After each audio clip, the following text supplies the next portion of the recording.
नमस्कार, मैं हूं Pankaj Kumar. TV 9 digital platform पर आपका स्वागत है। आज राजशास्त्र में बात करेंगे कि महाराष्ट्र का अगला मुख्यमंत्री कब तक और वहां का मुखिया कौन होगा। जी हां, महाराष्ट्र की सियासत में हलचल काफी तेज होती नजर आ रही है और सरकार बनाने की कवायद और भी तेज हो गई है। सूत्रों के मुताबिक इंतजार की घड़ी रविवार तक खत्म हो जाएगी और महाराष्ट्र में नई सरकार का गठन रविवार तक हो जाएगा। गुवाहाटी के होटल में मौजूद शिवसेना के बागी गुट के नेता एकनाथ शिंदे अपने गुट को असली शिवसेना बता रहे हैं और कह रहे हैं कि हमने पार्टी नहीं छोड़ी है, हम हिंदुत्व की लड़ाई लड़ रहे हैं और जल्द ही मुंबई के लिए प्रस्थान करेंगे। मतलब जल्द ही प्रस्थान करेंगे, मतलब जल्दी सरकार बनने वाली। सूत्रों के मुताबिक शिंदे गुट और बीजेपी के बीच मंथन के बाद महाराष्ट्र बीजेपी के नेता केंद्रीय नेतृत्व से हरी झंडी लेने गए।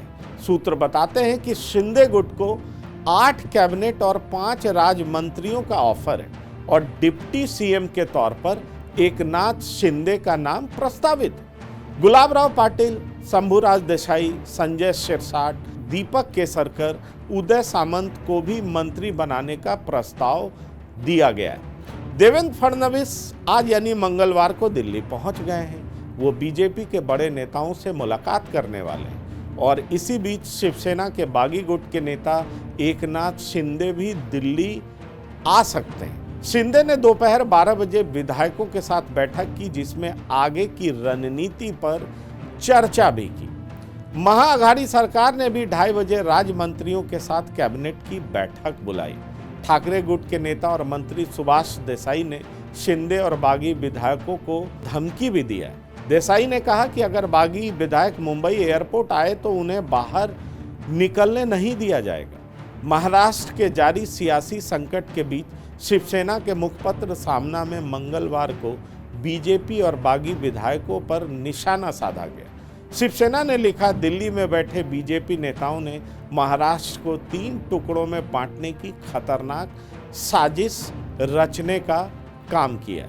सरकार के पक्ष में खड़े लोगों को ईडी के सहारे आवाज दबाने की कोशिश लगातार की जा रही है। महाराष्ट्र के सियासी पटल पर यह खेल कब तक चलेगा, ये चिंता जाहिर की गई और साथ ही कहा गया कि महाराष्ट्र के टुकड़े करने वालों के हम टुकड़े कर देंगे। उधर गुवाहाटी के रेडिसन ब्लू होटल के सामने एक बैनर में बाल ठाकरे, एकनाथ शिंदे और आनंद दिघे की फोटो है, जिसमें कहा जा रहा है कि गर्व से कहो हम हिंदू हैं। शिंदे गुट को सुप्रीम कोर्ट से राहत सोमवार को मिली। एकनाथ शिंदे की याचिका पर बागी विधायकों को अयोग्य ठहराए जाने और डिप्टी स्पीकर नरहरि जरवाल की भूमिका पर सवाल उठाए गए थे। कोर्ट अब इस मामले में 11 जुलाई को सुनवाई करेगा। यह शिंदे गुट के लिए राहत भरी खबर थी। शिंदे समर्थकों ने कोर्ट के निर्देश के बाद जबरदस्त आतिशबाजी की। वहीं बागी गुट ने उद्धव ठाकरे से इस्तीफा भी मांगा।